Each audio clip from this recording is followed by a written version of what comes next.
Hi, my name is Derek. I'm the owner of Cassandra Security Solutions, and we're an official partner of the United States Concealed Carry Association, and of course, I'm a certified instructor with the USCCA.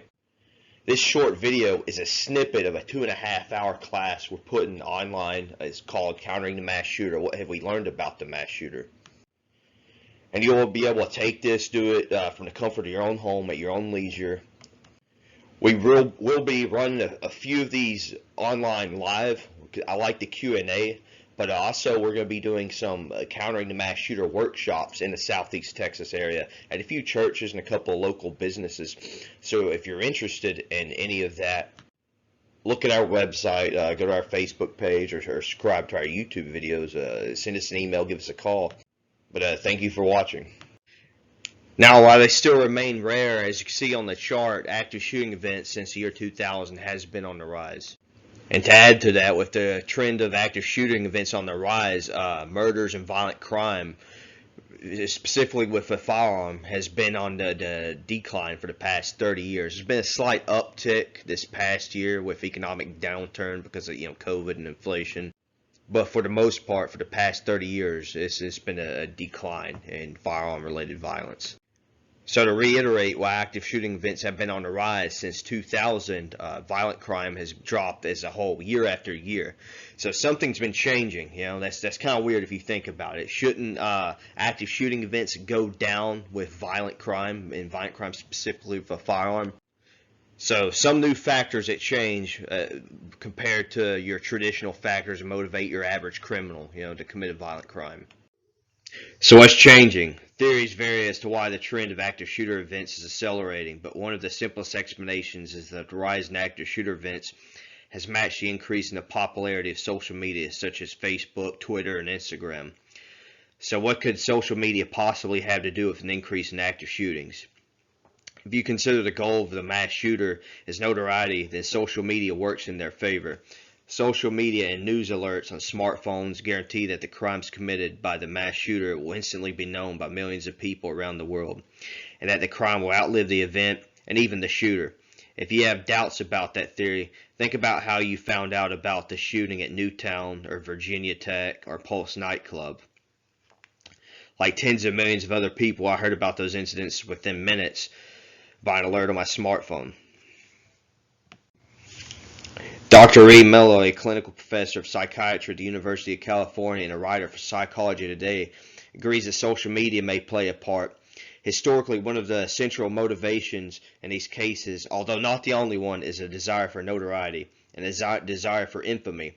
And now we have a cultural, social setting where your act of multiple homicides will be known internationally within moments. So there's kind of a twisted incentive there that didn't exist a few generations ago.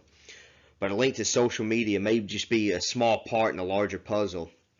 To explain another piece of the puzzle, it's helpful to understand what's referred to as the threshold of violence theory, which was developed more than 2 decades before the Columbine shooting.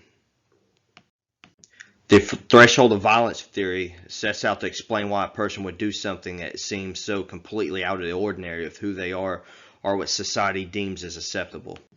The threshold of violence theory can also be used applied to more benign social processes such as a decision to spread a rumor, leave a party, or join a strike, things like that. It's theorized that the likelihood someone will join in one of these social processes is based upon an individual's personal threshold, which is described as the number or the proportion of other people who will need to have already engaged in the activity before new individuals also join in. In other words, these social processes are also influenced as much by collective behavior of a larger group as they are influenced by preferences of the individual. So let's take a riot for example. Since riots involve not only violent instigators but also encompass seemingly ordinary people. So let's say you have a riot that's initiated by someone with a threshold of 0, or instigators who are willing to throw a rock through a window at the slightest insult or provocation. Next comes, say, someone with a threshold of 1 who will throw a rock if someone else went first. After that, a person with a threshold of 2 may join in, but only after seeing 2 others engage in the riot. Their reaction is probably, I didn't start it, but I'll join in. The riot grows and spreads from person to person until eventually it engulfs individuals who would never have considered starting a riot, who are now willing to join with the mob throwing garbage cans and breaking into storefronts and looting property, things like that, but only if everyone around them was already destroying and stealing property. In the view of a person who would normally have a threshold of 100, the riot has just become socially acceptable. Now, you can also use this model to theorize why inactive shooting events are on the rise. Say, by viewing these shootings as another type of social process susceptible by collective behavior. So think of the Columbine shootings as the start of the riot.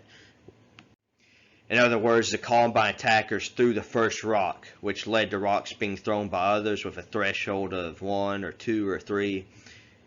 The effect of the pairs of Eric Harris and Dylan Klebold, the Columbine shooters example, was to make it possible for people with higher thresholds, say boys who would normally ordinarily never think of firing a weapon in their classmates, now join in on the riot. It essentially put an option on the table for other kids who wouldn't have even contemplated doing something like that. The problem is not that there's endless supply of deeply disturbed young men who are willing to contemplate a horrific act such as shooting up their classmates. It's worse. It's that young men no longer need to be deeply disturbed to contemplate those kind of acts.